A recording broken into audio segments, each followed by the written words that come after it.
first year you're streaming, you have no idea. Like, what am I ever going to see this again? And then I went back and saw it and I was like, oh God. But I'm like trying to like make it like perfect. And like, it's not about that. Newsflash, Harris Heller doesn't edit his own videos. This is Going Live. I'm Mike Washburn. You don't have to be a partnered streamer to have an amazing community. If you treat your audience with respect, create great content, and provide a fun environment for engagement, you'll have positive results. Slay3K is a pretty great example of that in action. We'll talk about what might be different with his goals than someone who's already established or maybe a partner, streaming through COVID, and the future when life goes back to normal. When I come back, my conversation with Slay3K. Welcome back to the podcast, everyone. You'll find my next guest playing anything that requires great attention to detail, like City Skylines and Planet Zoo, as well as hosting community nights with viewers that are always a great time. You can find him on Twitch at twitch.tv/Slay3K. Welcome to Going Live, Slay3K. Hey, thank you, Washburn. I really appreciate it, too. Thank you for having me. I'm excited to be here. Awesome. Well, it's great. Why don't you introduce yourself a little bit to our audience, give them a bit of your background before we get going. Well, first of all, I am a video editor, videographer by trade. Went to school for it. So video has always been in my background since, middle school.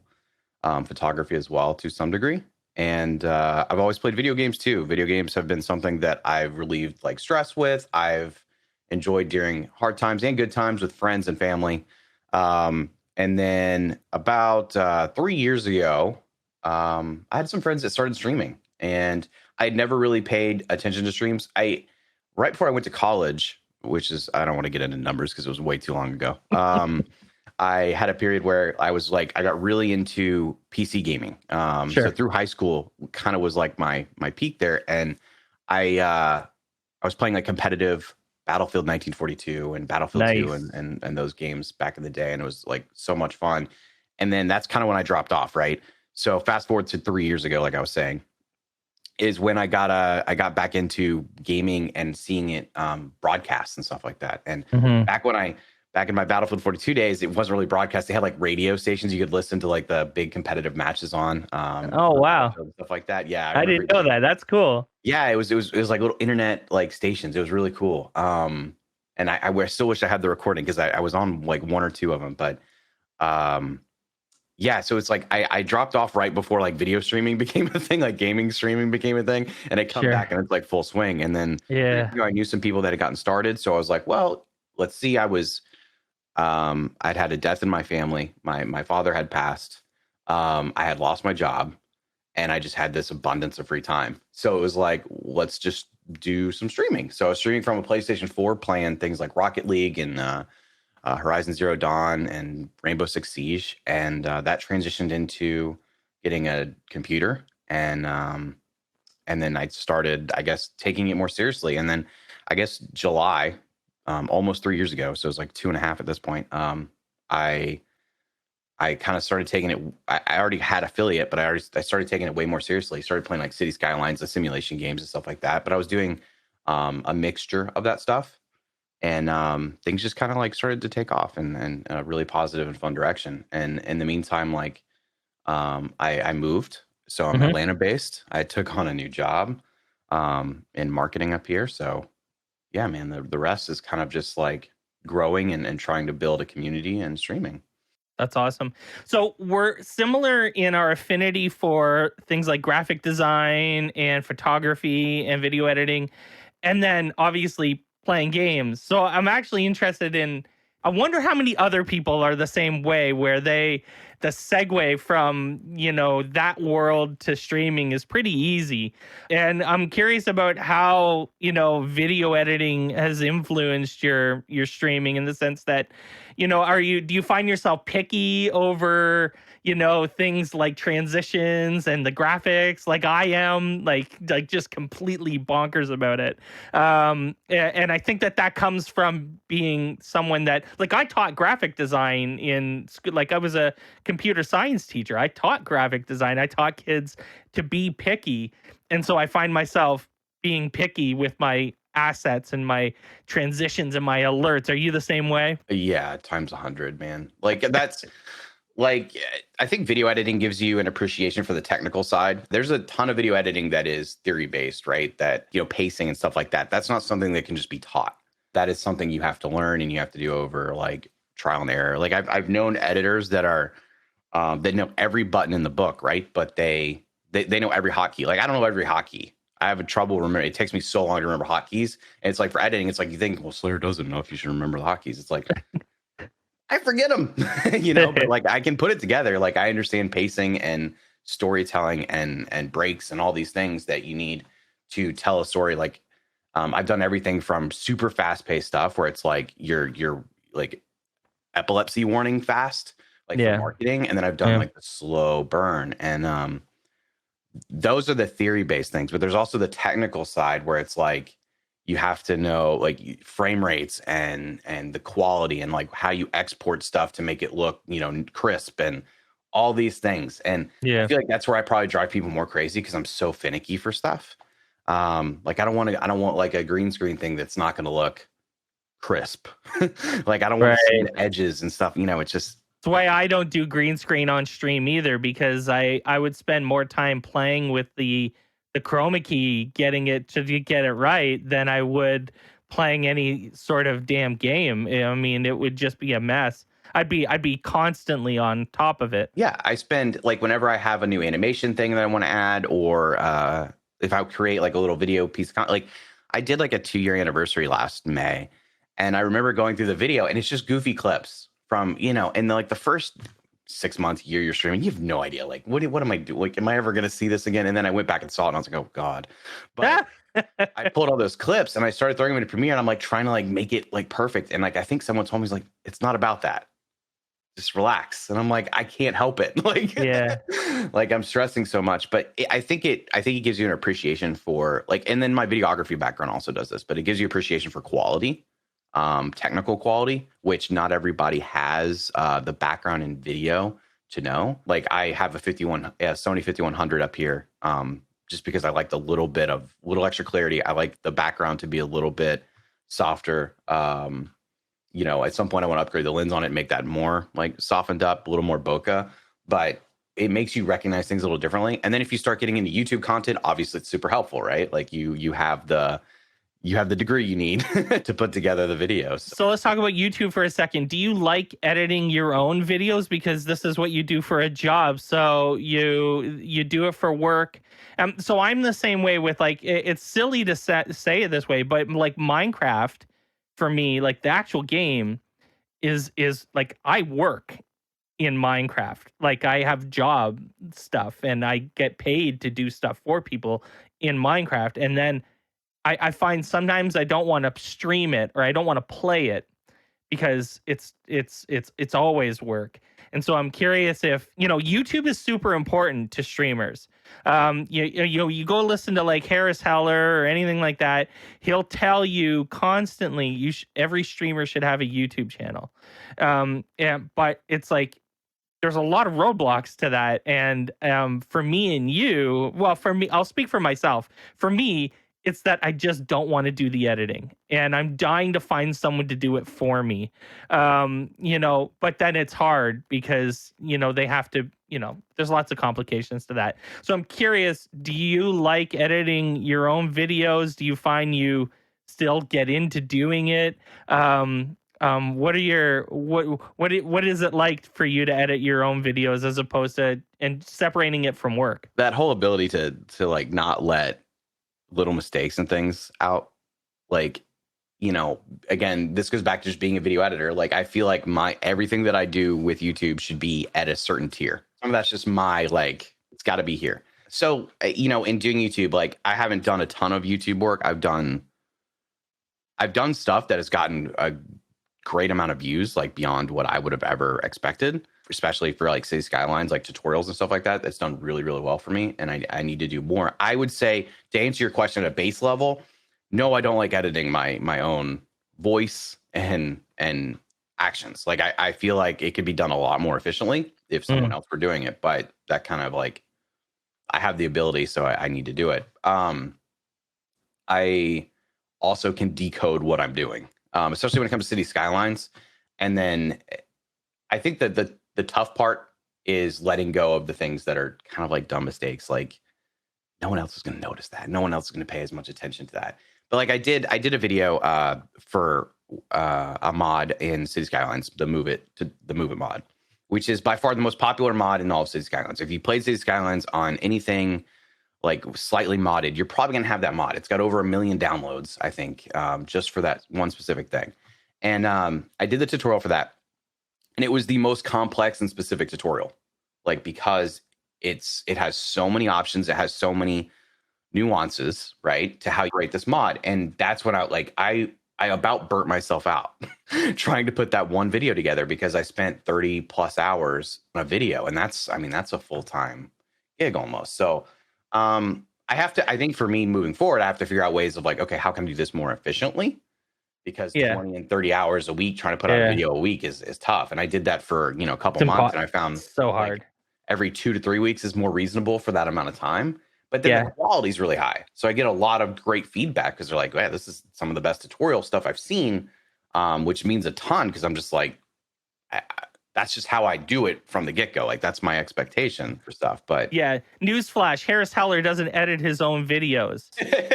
I mean, Sam Weatherall or whatever the hell his name is a world-class video editor, and it's like he watches Harris's entire stream, and so he knows what the good content is on the, like, it's just not that easy for us peons. So it's, I think Tim the Tapman's probably got more than one team editing all. He's got like 3 channels. Like it's just ridiculous. The other thing is there are some really great City Skylines YouTubers. Like the first one, I think he's on like a hiatus, but like I think of like Flux Trance. Yep. Those videos are phenomenal. Like not just like the building and stuff, but the actual video editing is amazing. Interesting you brought him up, because that was like the first person I watched. That was basically who got me into cities. People ask, well, why don't you play like a vanilla version of this game? And why do you play so heavily modded and altered and detail oriented? It's like, because when I was watching people play it, this is what I watched. Yeah, me too. This made me envy playing the game that their style. But yeah, like some of the recordings, there's several folks that just do such a good job. And a lot of some people do like let's plays, some people do tutorials. I stick more to the tutorial side because I think let's plays are harder from a smaller YouTuber standpoint to get people like to get traction where you have enough and people just want to see content, I found myself like, okay, we need to focus on tutorials because we need to drive people to learn something, to stick around for what comes later. That's right. Going Live is brought to you by Nodecraft. Do you love multiplayer servers? Ever thought about hosting your own? If you have, check out Nodecraft. I've been using Nodecraft for my community server and for servers of pop-up projects I'm working on, and I'll be honest, I've never experienced a smoother, more reliable service than theirs. If you use my special URL, you'll get 30% off your Nodecraft subscription. Just go to nodecraft.com/r/Mr. Washburn and get 30% off your next multiplayer adventure. Again, that URL is nodecraft.com/r/Mr. Washburn. So it's January 2021, finally. And one of the things that I appreciate about you, and it's something I do myself, but it had never really done it with like Twitch and content creation stuff, but you're super public about, your goals, like with your community and your audience. And I like that. I think that that's smart. I think that there's a strategy to that I appreciate. So I'm curious, where you come up with the numbers, I guess, but also what the reasoning is. Like, why be so public about setting goals? I think for me, I set goals for myself, kind of sidebar outside of stream. Like I know what I want to accomplish or what I want to do, at least vaguely. Like I have some concept of like this is where I want to be, or this is how I want to grow, or I need to get to this point, right?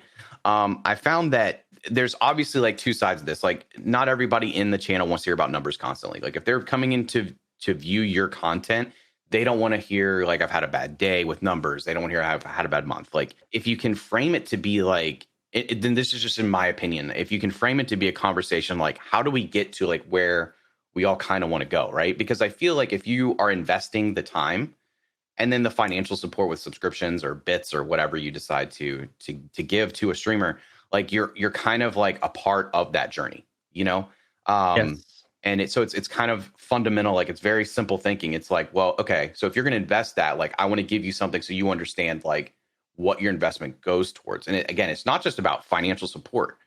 If you are a viewer, if you go watch that YouTube video I post on a Friday, if you retweet, if you like you are supporting me without the financial, even though the financial is a huge add-on to that, right?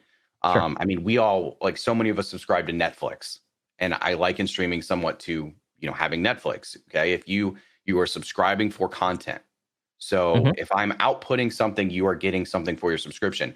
Well, Netflix also is going to post things about numbers, about how many subscribers they have. They're going to post like what's coming. They're going to post, what person they signed. Well, I'm the only person that I can sign.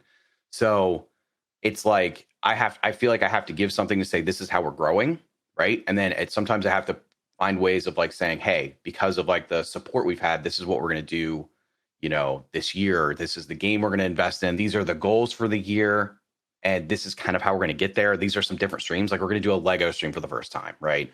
That was a community goal. That was, community like support, financial support to do that.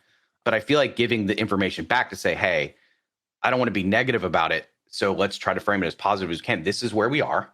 This is how much growth. And there's not much negative this year in terms No. of growth and numbers. And I'm proud of it because I was a kid, I use that loosely, but I was just sitting there playing PlayStation 4 and playing Rocket League one day. And now it's like, oh my gosh, 3 years later, it's like we have these numbers and it's like, that's crazy. We have this many people in Discord and this many people showing up to a stream. And like, that's pretty mind blowing. And I think my audience is because of how tight knit I've gotten with them, especially in the last 12 months. I think they deserve that information to see what I want to do. And I found that some people actually really want to hear like, what are Sure. your goals? What are you trying to accomplish? Viewership, subscription based. I don't really talk about the financials very openly. I kind of keep that out and I focus more on like, hey, viewership and those things. And like, what are we doing in terms of like month to month or year to year? Like how much have we grown? Everybody sees it. A lot of, I think, streamers, and just in my opinion, fall into that thing where it's like, well, I shouldn't talk about numbers at all. And it's like, we all look at it. Like if you have a good one, maybe you're not worried about like where you're going or where you grow. But if you have a good one, you're probably going to look at it and be like, man, I had 10 subscriptions or 20 subscriptions. Like that's amazing. Like Yeah. Yeah. it's fine to celebrate it. It is Yeah. tough though to separate the bad stream. And that's where I get like not looking at it. And I try to not focus on that while I'm streaming, just to keep my positivity wherever it can be. But I do think it's been fun. Like, especially, I think I've done it more probably in the last year than I've normally done, where I sent out something like in September, for example, because I was at like a pivot point in September. And I sent goals for the rest of the year. And then now I think I've established like, okay, quarterly, I'm going to be probably sending something out saying, hey, this is how we've done. This is where we're performing well. We were doing great in viewership. Followers are a little down, but that's okay, because we'll be fine. Yeah. Would you say that your most ardent, viewers have a vested interest in seeing those numbers, those goals be achieved? Yes. Yeah. That's the difference between people who just kind of watch and are casual, and like building a community is different, right? Communities have shared vested interest, and they're what they're getting out of this relationship is, a sense of belonging, a sense of community, and a fun place to hang out and relax. The supporters that are there all the time, especially, like, I've been asked, Yeah. how many subscribers did you get? How many, like, what happened on this stream? How many followers did you get this year? I've been asked those questions by folks that, and there's people that are going to come to you and they're going to be like, dude, I'm excited for you. Are you on the partner push yet? Are you doing this? Are you doing that? And it's like, here's clarity. This is where we're at, on the year. And it's not to tell anybody, no, I'm not going to talk about it individually. It's just like, I mean, you can find all this information online anyway.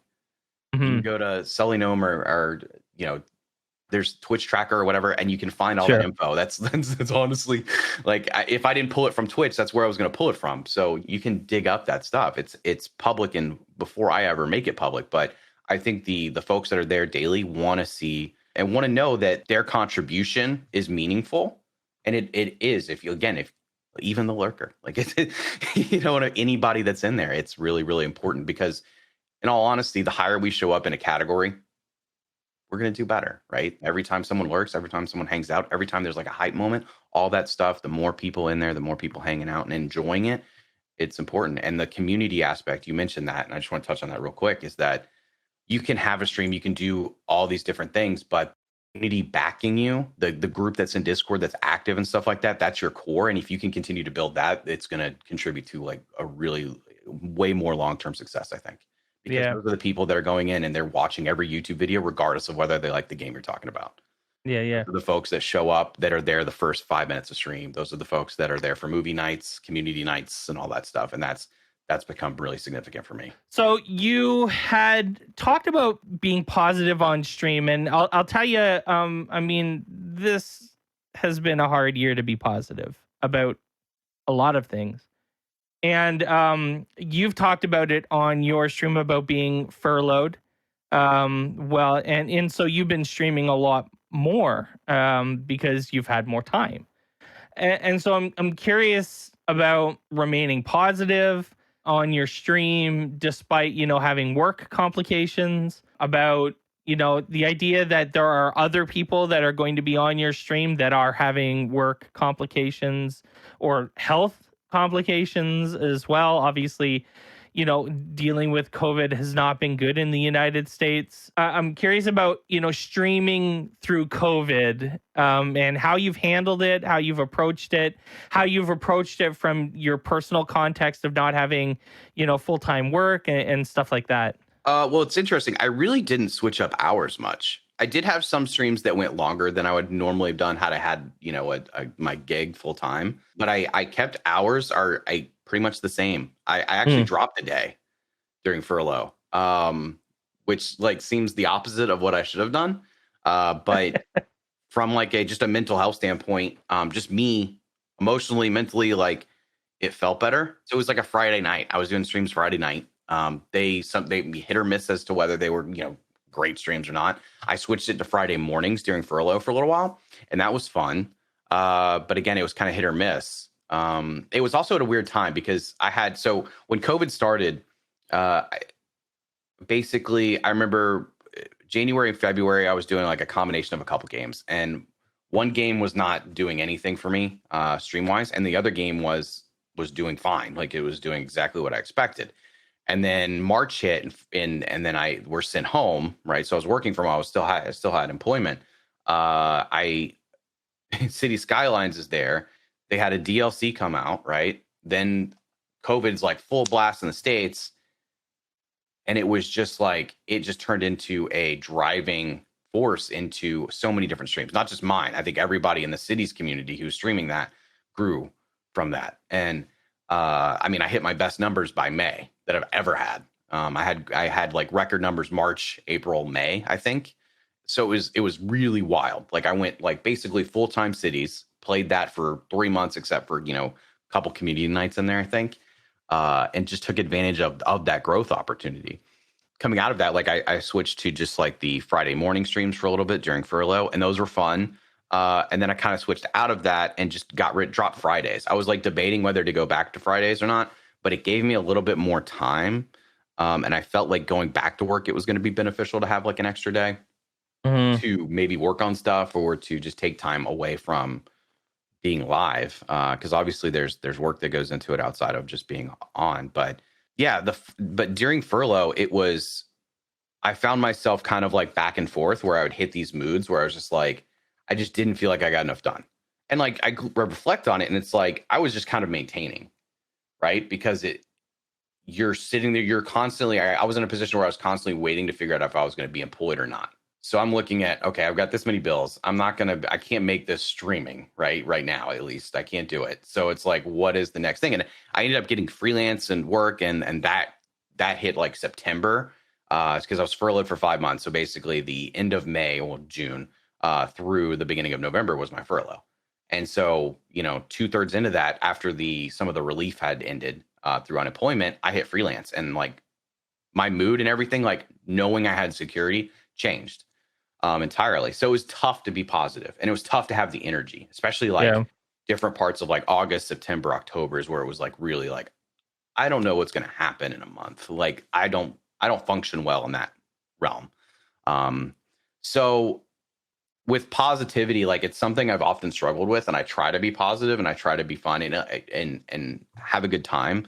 But I've even had a stream where we literally said, okay, this is our sad stream day. And we actually did that. And it was actually received really, really well. And I was shocked because I thought, man, it was kind of one of those, I'm in a bad mood. Like I don't remember even what had struck me. It may have been around like the anniversary of my dad's passing or something like that. And it was just a mood, man. And you can't get out of it before stream. It's not going away. So let's embrace it and talk about it. And then again, that goes back to the community aspect. Like people came in there and they were typing up stories or things that had upset them lately or bothered them long term, or things that had come back up.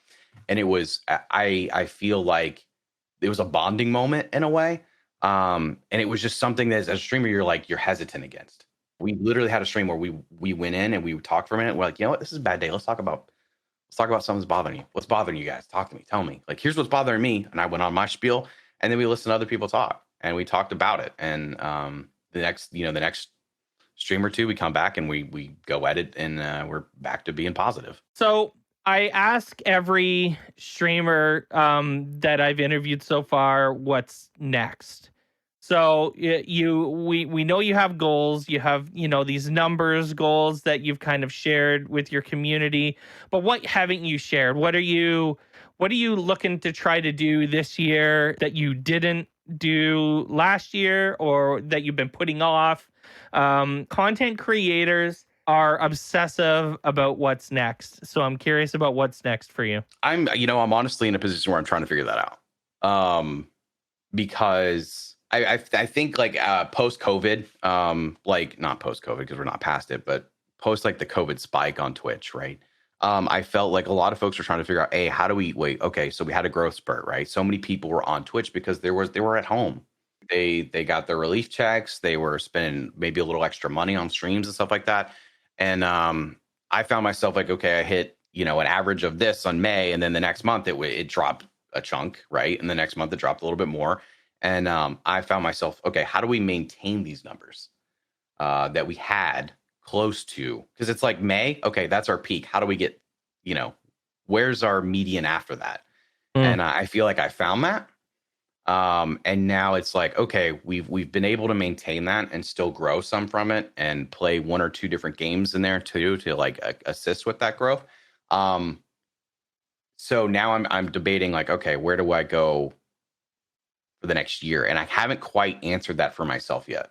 I'm still sort of in like maintain mode with a couple things, but I can say this, like I've been working with other folks on different things to add to stream, to add to the value. So it's not so much game oriented. Like I think when you ask me that question, like what's next, I'm thinking of what game I'm going to play, what's going to drive traffic, right? I'm actually trying to work on the stuff that supports the channel. So like gives interactivity for the community. So I'm working on functionality. We're testing functionality with some changes to our bot, right? That are going to add it's going to give the bot more personality, right? For interactions. I'm trying to figure out if that's going to work or not, and the way I want it to work. So I have a good friend of mine that's done some coding, and he and I have to get together and kind of walk through it and see if it's going to operate the way we hope. And then I have a friend of mine doing some like 3D modeling and coming up with some ideas for how to do some really cool channel point redemptions that will really kind of be like interactive. I did like a survey to get feedback from people on what they wanted to see this coming year, and a couple of them were like channel point redemptions. So it's like, okay, I'll go work on channel point redemptions. YouTube content. I have to get back into my flow of creating YouTube, whether that's like once a month or whatever. Like that's been something I've kind of neglected for a bit. And co-hosting. That was like one of the biggest requests, I think, on the forums, on the surveys that I put out for the community, was they want more co-hosting opportunities. So we did, for background, we did a bunch of co-host streams where we were playing Sea of Thieves, and we had friends come on and play Sea of Thieves, and you could view everybody's camera on my channel, and we were all just like a group hanging out. So like you could come on a Saturday night and hang out and see, 4 streamers that you would normally see in 4 different places all in one spot. And that was that's fun. On my channel. It was a really good time. But that's been something that's been requested to come back. So I'm trying to figure, okay, what do we do to bring that back? We should do a Minecraft co-hosted stream. Oh, we should. You'll have to teach me, because I'm not very good at Minecraft. Okay. I build like little, base structures, but yeah, the co-hosting thing is an interesting thing. It was a lot of fun. It can get tough to get, line up, as schedule everybody out weeks in advance, and then finding a game that everybody can play and enjoy it simultaneously can be tough. But I found a ton of fun with like games like Phasmophobia, Sea of Thieves, playing with a group of people, and just diving in. So those are some things I'm trying to figure out in terms of like this 2021, like where I can insert those things, what games we're going to play. And then the biggest thing, the unanswered question that's probably the hardest for me to solve, is like, what is the schedule of games, and like, what are we going to play outside of, our base games like City Skylines or maybe some Planet Zoo. So I'm still trying to figure that stuff out. I do have like goals, like, you've seen them. I've posted them for what I want to do this year. We have to figure out just how to get there. But I do know that some things that were highly requested are things I'm focused on. So it's really about the pieces around stream and making it an interactive experience. Nice. Well, lots to look forward to. Tell everyone where they can find you. Twitter, Twitch, wherever, all the places. You can find me on Twitter, Slay3K. You can find me on YouTube. I think it's YouTube/C/Slay3K. Twitch, obviously, twitch.tv/Slay3K. And then, our Discord is listed on our Twitch and our Twitter too, if you want to come hang out sometime for our community-based stuff. But yeah, thank you for having me, man. Awesome. We'll put all that in the show notes. Slay3K. Thanks so much. Thank you. Thanks for listening to Going Live. My name is Mike Washburn. You can catch me Tuesdays, Thursdays, Saturdays, and Sundays streaming live at twitch.tv/Mr. Washburn. It would be amazing to see you in my stream. We can chat games, technology, and talk about the podcast and guests. Again, that's twitch.tv/Mr. Washburn. I really hope to see you there. If you want to get in touch with me, check out the website at goinglivepodcast.com. You can connect with me on Twitter at Mr. Washburn or on Instagram at Mr. Washburn Twitch. I'd love to know who you think we should talk to next. If you're enjoying the show and think others would too, I'd be thrilled if you shared it with them. Please leave me a rating or review in Apple Podcasts or Google Podcasts. When you leave a rating, it gives our rankings a boost, and this helps others to discover the show. Thanks as always for listening. Stay awesome, and we'll see you soon.